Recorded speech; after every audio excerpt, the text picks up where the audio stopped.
Halo guys, welcome back to Ngomen, ngobrolnya manajemen. Kenalin, aku Zidni Rama Fadilah yang bakal menjadi podcaster pada pagi hari ini. Nah guys, pada pagi hari ini aku bakal ngangkat tema pemimpin di kursi perempuan di kursi pimpinan, mengubah dinamika kepemimpinan di lembaga kampus. Nah, pada pagi hari ini aku gak bakal sendiri nih guys. Aku bakal ada teman ngobrol yang super duper keren. Kalian mau tahu siapa? Ayo kita lihat. Mari kita langsung sapa. Halo Kak. Halo Zidni. Apa kabarnya Kak? Alhamdulillah luar biasa baik sekali hari ini. Alhamdulillah. Nah, boleh kenalin singkat dulu tentang kakaknya? Boleh banget. Jadi perkenalkan nih Zidni, halo semuanya dari Ngomen, Sobat Ngomen ya, ngobrol manajemen. Iya, betul. Jadi nama aku Liharti, teman-teman biasa panggil aku Arti. Nah aku merupakan salah satu pemimpin atau sekretaris umum 2 di salah satu lembaga di Fakultas Ekonomi dan Bisnis Universitas Riau. Yeah. Kemudian juga aku tahun ini diamanahkan menjadi duta bahasa favorit 2024. Wih, keren kali. Jadi pada kesempatan kali ini Kak, kita bahas tentang kepemimpinan wanita nih gitu. Nah, saat ini sama-sama kita ketahui nih Kak, banyak juga nih yang wanita memimpin suatu organisasi atau suatu kelembagaan gitu kan Kak. Nah, tapi di sisi lain masyarakat tuh nganggap wanita nih labil, wanita nih emosional, wanita nih kayak terlalu bawa ke perasaan lah gitu kan Kak. Tapi lelaki ini dianggap sebagai yang tegas, seseorang yang bisa mengambil keputusan yang baik. Nah, itu gimana pendapat Kakak tentang kondisi masyarakat yang sekarang, dan apakah ada kesempatan untuk perempuan menjadi seorang pemimpin? Oke, pertanyaan luar biasa dari Zidni. Kesempatan untuk perempuan menjadi salah satu pemimpin itu ada sekali ya Zidni. Ada mungkin 98% kesempatan perempuan itu bisa menjadi pemimpin. Ya, kesetaraan gender. Kalau kita bicara tentang kesetaraan gender setara, itu bukan berarti sama. Ya. Begitu. Jadi perempuan itu memiliki kodratnya masing-masing juga. Begitupun laki-laki. Nah, untuk pandangan masyarakat atau pandangan Kakak terhadap kesetaraan gender tersebut adalah di mana kita perempuan juga memiliki hak dan juga kewajiban. Ya. Gitu. Jadi tidak hanya laki-laki yang memiliki kesempatan untuk menjadi pemimpin, tapi perempuan juga. Nah, memang disangkut pautkan bahwasanya perempuan itu tuh memiliki sikap yang emosional, labil, tapi tidak semua perempuan seperti itu. Mungkin Kakak ataupun Zidni juga merasakan hal tersebut, ya kan? Ya, walaupun kita labil atau emosional itu hal yang wajar, dan itu tidak hanya perempuan saja, laki-laki juga memiliki hal tersebut. Begitu Zidni pandangan Kakak terhadap hal tersebut. Nah, terkait kesempatan untuk perempuan jadi pemimpin tadi kayak mana Kak? Kalau kesempatan itu pasti ada, pasti ada. Nah, lihat saja Kakak sekarang, alhamdulillah Kakak diamanahkan menjadi sekretaris umum 2 ya kan. Walaupun bisa dibilang jabatannya tidak terlalu tinggi, tapi Kakak juga menjadi salah satu bagian dari mengambil keputusan di sebuah organisasi. Jadi teman-teman perempuan di luar sana jangan pernah ragu dan takut untuk menjadi seorang pemimpin gitu. Mulailah dari bawah. Contohnya Kakak kemarin pernah diamanahkan menjadi head of project competition. Nah, di mana Kakak itu mengelola atau menaungi sebuah koordinator menjadi mengorganisasi lomba sebanyak 6 lomba, dan itu tingkat nasional. Keren. Dan itu bisa dibilang sangat susah ya kan Zidni. Nah, disitulah Kakak memulai bagaimana Kakak membuat kepemimpinan Kakak itu menjadi lebih bagus. Begitu Zidni. Terus sebagai Kakak ini seorang pemimpin perempuan, gimana Kakak menjalani sebuah organisasi, dan apa sih hambatan Kakak dalam menghadapi tersebut? Oke, hambatan ataupun tantangan itu pasti ada dan sangat banyak sekali. Yang pertama adalah tantangan itu dari diri sendiri. Jadi perempuan ini seringkali yang dibilang mood swing. Mood swing, bad mood terus gitu. Apalagi kalau udah datang tamunya ya kan. Nah, teman-teman pasti ngerasain hal tersebut. Nah, tantangannya itu dari diri sendiri, menghadapi rasa malas, kemudian rasa capek gitu. Karena perempuan ini kalau sudah melakukan sesuatu pasti maunya totalitas, begitu. Ya kan. Kemudian tantangan selanjutnya adalah di mana stereotip dari luar orang di luar sana mengatakan bahwasanya kamu perempuan, kamu tidak boleh terlalu begini begitu gitu. Itu porsinya laki-laki gitu. Benar, porsi laki-laki. Namun kalau bisa dilakukan perempuan, Kenapa tidak? Ya, kenapa tidak begitu. Perempuan juga memiliki sesuatu kemampuan yang bahkan bisa dibilang ada laki-laki yang tidak punya. Betul sekali begitu. Kak. Jadi sekali lagi jangan meremehkan perempuan. Iya. Ya kan? Begitu. Kemudian tantangan yang ketiga itu adalah di mana dukungan dari lingkungan. Gitu. Terkadang lingkungan ini ada beberapa bagian yang bisa dibilang tidak mendukung perempuan untuk menjadi seseorang di atas gitu. Padahal saat sekarang ini kita bisa lihat nih banyak sekali pemimpin-pemimpin itu dari perempuan. Contohnya nih Ibu Dekan Fakultas Ekonomi dan Bisnis. Betul ya sekali kan? teman-teman. Kemudian ada rektor kita itu juga perempuan. Jadi bisa dibilang perempuan itu sangat memiliki kemampuan yang bagus untuk menjadi pemimpin gitu dan tidak perlu diragukan lagi. Begitu sih nih pandangan kakak Gitu dan ya, Kak. tantangan kakak terhadap kepemimpinan perempuan pada saat sekarang ini. Dari tantangan tadi ada nggak sih Kak solusi Kakak dari tantangan itu? Apa sih yang Kakak lakukan biar tantangan itu mudah dan bisa terjalani gitu? Oke. Tantangan itu pasti akan ada yang namanya solusi. Ya, solusi dari kakak yang pertama adalah kakak tuh sering yang namanya makan coklat. Naikin mood ya. Iya. Jadi menurut kakak untuk sebagai seorang cewek itu makan coklat deh. Makan coklat yang pertama. Makan coklat itu akan meningkatkan mood kita tuh lebih bagus. Atau mencari makanan-makanan atau mencari kegiatan-kegiatan yang bisa membuat mood kita tuh lebih bagus. Kemudian solusi yang kedua adalah banyak memanajemen waktu dan memanajemen semuanya gitu. Apalagi sekarang nih kita nih anak manajemen nih. Nah, kita tuh harus pandai namanya memanajemen waktu, manajemen semuanya lah gitu. Supaya kegiatan kita tuh berjalan dengan lancar, kemudian kita mampu melakukan sesuatu itu dengan baik dan benar. Kemudian kita bisa membuat to-do list atau menentukan jadwal yang akan kita lakukan. Itu sih dari kakak Zidni. Oh gitu ya Kak. Nah next ya Kak ke pertanyaan selanjutnya. Nah, hal apakah yang memotivasi Kakak biar Kakak bisa memimpin suatu organisasi, memimpin suatu lomba atau apa yang kayak gitu tadi? Apa sih Kak motivasinya gitu? Teman-teman pengen tahu nih. Motivasi kakak tuh lumayan banyak ya. Kakak ini orangnya tipe yang suka mengevaluasi diri. Kakak selalu bertanya kepada orang-orang di sekitar, bagaimana sih kalian pandangannya terhadap saya, begitu. Saya tuh selalu merasa saya ini merasa kurang terus, insecure lah bahasanya. Iya, Padahal, cewek kan Kak. Iya, insecure boleh tapi tidak boleh terlalu berlebihan. Iya betul. Begitu. Nah, cara yang paling penting tuh adalah mengevaluasi diri tadi, kemudian juga motivasi kakak juga sebagai pemimpin ini, di mana kakak melihat orang-orang di sekitar sana, perempuan di luar sana itu masih rasa takutnya itu sangat kurang sekali teman-teman. Jadi kakak ini sebagai bukan kakak saja tapi kakak salah satunya untuk menjadi perempuan pemimpin ini, di mana kita harus terus meningkatkan kualitas kita sebagai perempuan. Gitu. Bagaimana dulu Raden Ajeng Kartini menggerakkan emansipasi wanita, nah kita harus membantu pergerakan tersebut begitu. Sehingga motivasi kita terhadap kepemimpinan kita ini kita tuh lebih bagus dan lebih bergerak lagi gitu sih Zidni terhadap motivasinya. Kemudian motivasi kakak itu satu orang, itu adalah ibu kakak. Ya, ibu yang paling penting. Beliau merupakan motivasi yang paling besar, beliau pekerja yang keras. Jadi kakak termotivasi dari beliau bagaimana menjadi pemimpin dan menjadi seseorang yang didengar dalam suatu musyawarah.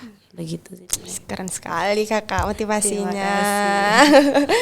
Nah, kita nih anak manajemen nih kan Kak.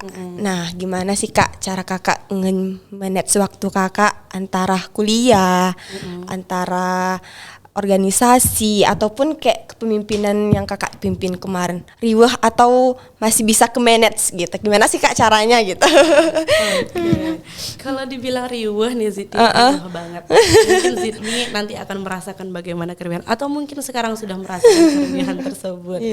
Jadi cara-cara kakak untuk mengatasi keribuhan atau bertumpuknya kegiatan atau bertumpuknya suatu acara, itu yang pertama adalah menentukan jadwal. Bikin to-do list tadi ya Kak. Benar sekali. Pasti semua orang sudah melakukan itu, tapi kita harus memperkuat lagi ya kan. Jadi kita harus menentukan jadwal, kemudian menentukan to-do list, terus menentukan skala prioritas. Ya, betul. Mana yang harus kita prioritaskan. Karena sebenarnya semua kegiatan itu prioritas, tapi kita lihat mana yang lebih penting. Gitu, itu yang paling penting. Kemudian menjaga kesehatan, itu paling penting teman-teman. Kalau sakit nggak bisa ngapa-ngapain kan Kak. Bener. Kalau udah sakit kita nggak bisa ngelakuin. Iya, betul. Mau duduk aja susah ya kan? Nah, begitu. Jadi itulah cara-cara kakak untuk manajemen waktu. Yang paling penting adalah kesehatan yang paling penting. Begitu. Jadi guys, kalau manajemen waktu tuh cuman bikin to-do list dan tentuin skala prioritasnya tersebut ya kan Kak. Iya benar banget sih nih. Nah, kita lanjut ya Kak. Pertanyaannya, pengalaman pribadi Kakak dalam mencapai posisi kepemimpinan itu apa Kak? Terus gimana Kakak cara menghadapinya? Oke, pengalaman ya, pengalaman pribadi untuk menjadi seorang pemimpin. Betul.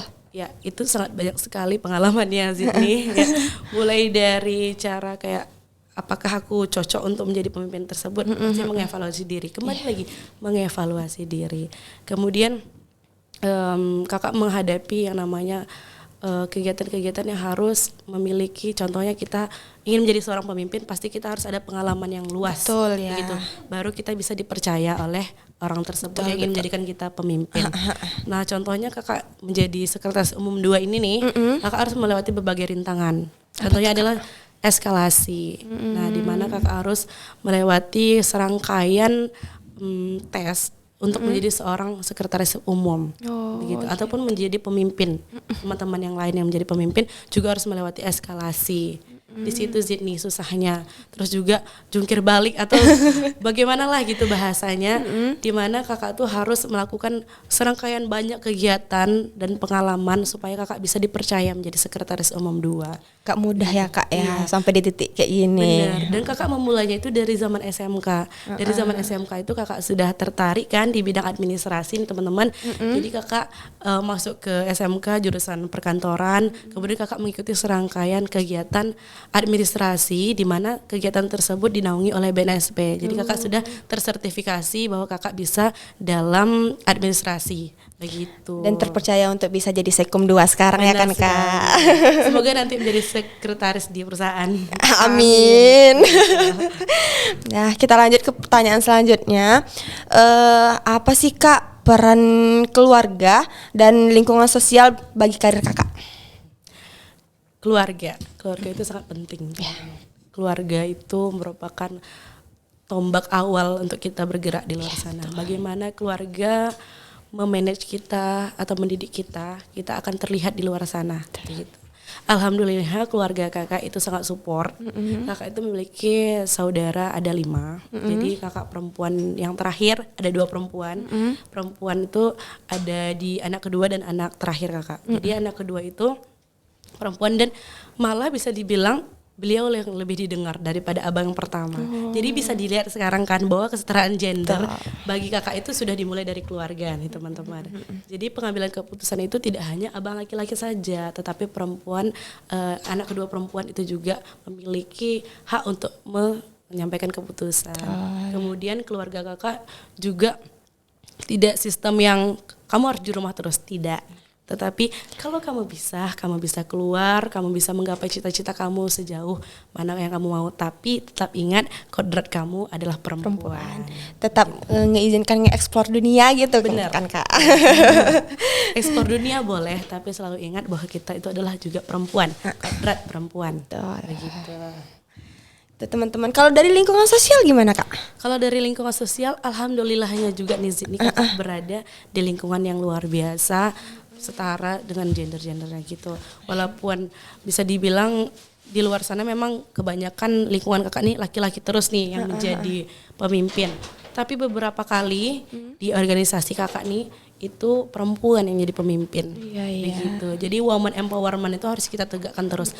Pemberdayaan perempuan. Jadi perempuan itu juga bisa menjadi pemimpin. Lingkungan sudah sangat mendukung tentang kesetaraan gender.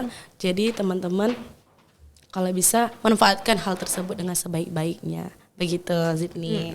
Keren sekali ya Kak. Jadi support system tuh yang paling penting itu adalah keluarga. Benar. Ya kan Kak. Nah, pertanyaan selanjutnya itu adalah gimana menurut Kakak perempuan tuh dapat membawa perspektif yang berbeda dalam pemimpin dibanding laki-laki? Oke, perspektif kepemimpinan antara laki-laki dan perempuan. Iya. Ya, kembali lagi laki-laki itu selalu dikaitkan dengan seseorang yang lebih logis, katanya. Betul. Lebih logika. Iya. Sedangkan perempuan itu lebih emosional dan labil. Padahal sebenarnya perempuan itu lebih mengutamakan empati. Betul sih Kak. Ya kan, Iya. empati. Jadi teman-teman perempuan di luar sana yang telah menjadi pemimpin, contoh kakak itu lebih mengutamakan empati ketika mengambil sebuah keputusan. Jadi kakak melakukan pendekatan kepada anggota-anggota kakak begitu. Jadi kakak bertanya ke mereka, partisipasi mereka dalam menyampaikan keputusan. Jadi kepemimpinan itu sebenarnya itu ada dua hal, di mana ada kepemimpinan autokratis dan kepemimpinan demokratis. Di mana pada saat sekarang ini laki-laki itu lebih cenderung dengan autokratis. Begitu. Autokratis ini pengambilan keputusan yang tidak menyertakan partisipasi.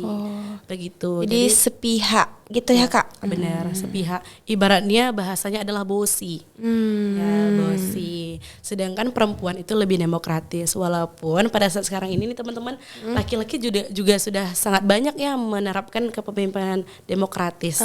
Tapi perempuan itu juga lebih banyak. Karena perempuan ini kan lagi-lagi Kak bilang bahwasanya mereka lebih mengutamakan empati. Pengambilan keputusan bersama member-membernya atau anggota-anggotanya. Begitu Zidni. Itu ya Kak. Nah, kita lanjut lagi ya Kak pertanyaannya. Kalau menurut Kakak ada nggak perbedaan antara gaya kepemimpinan laki-laki itu sama perempuan? Oke. Kembali lagi sepertinya ke perspektif tadi nih. Iya, kayaknya berkaitan deh Kak. Iya. Gaya kepemimpinan laki-laki dan perempuan. Lagi-lagi ada dua hal yang tadi, autokratis dan demokratis ya. Demokratis, autokratis, di mana pengambilan keputusan laki-laki itu lebih sering yang namanya kamu harus ini, kamu harus itu tanpa memikirkan suatu anggotanya gitu. Padahal kan perlu yang namanya kita bertanya kepada anggota atau kepada member lah bahasanya ya.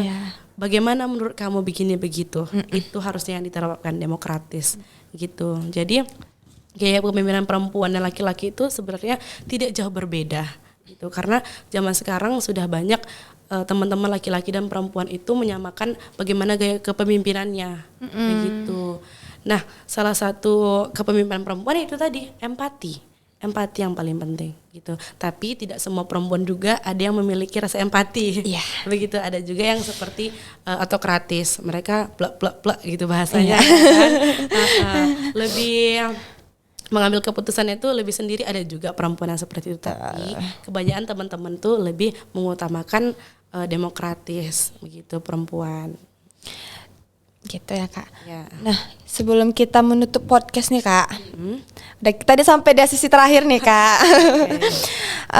Adakah suatu hal yang Kakak ingin sampaikan ke teman-teman sekalian nih sebagai motivasi, sebagai pendorong gimana sih kita yakin kalau kita tuh sebagai perempuan bisa sebagai pemimpin gitu Kak, bisa kok memimpin organisasi, memimpin sebuah lomba, sebuah event atau gimana, ada nggak Kak? Untuk teman-teman di rumah biar yakin gitu, biar nggak insecure, biar nggak takut gitu Kak. Oke. Ada beberapa hal yang mungkin ingin aku sampaikan ke teman-teman semua yang di luar sana untuk perempuan, women empowerment, pemberdayaan perempuan. Nah, teman-teman bisa kita dengar atau bisa kita baca No One Left Behind. Itu merupakan salah satu kata-kata dari Raden Ajeng Kartini pada tahun 1908 di Sydney. Jadi motivasi atau kata-kata untuk teman-teman semua, pesan dan saran untuk perempuan di luar sana. Yang pertama adalah jangan ragu dan jangan takut atas kemampuan dirimu. Begitu. Jadi teman-teman bisa menjadi pemimpin. Begitu. Asal teman-teman mau dan niat. Begitu. Jadi teman-teman bisa melewati berbagai pengalaman gitu jika ingin menjadi pemimpin. Kemudian percaya diri. Itu yang paling penting sih. Percaya diri kan Kak. Percaya diri itu sangat penting, tidak hanya untuk perempuan tapi laki-laki juga. Jadi semuanya itu harus percaya diri. Itu yang paling penting. Kemudian selanjutnya jaga integritas, kemudian Yang paling penting juga jaga kesehatan untuk perempuan, kemudian jaga keseimbangan. Begitu. Walaupun kita perempuan ingin menjadi pemimpin, kita harus tahu yang namanya kodrat perempuan. Begitu. Itu pesan dan kesan atau saran untuk teman-teman di luar sana yang ingin menjadi pemimpin. Harus pede ya guys, harus pede, harus jaga kesehatan juga, jaga keseimbangan juga kan Kak. Benar sekali. Nah, mungkin sekian sih Kak pertanyaan dari Zidni. Makasih udah nyempetin waktu, udah datang ke sini. Dan terima kasih juga udah memberikan motivasi dan pengalaman-pengalaman Kakak yang begitu luar biasa gitu. Untuk teman-teman di rumah, jangan takut untuk memulai, jangan takut untuk mencoba untuk menjadi seorang pemimpin. Perempuan bisa kok jadi pemimpin. Perempuan wajar kok jadi pemimpin, gak cuma laki-laki aja. Tapi kata Kak Liharti tadi, tahu keseimbangan dan tahu kodrat sebagai perempuan. Benar sekali Zidni. Mungkin sekian podcast dari kami. Terima kasih Kak. Terima kasih Zidni. Iya, bye.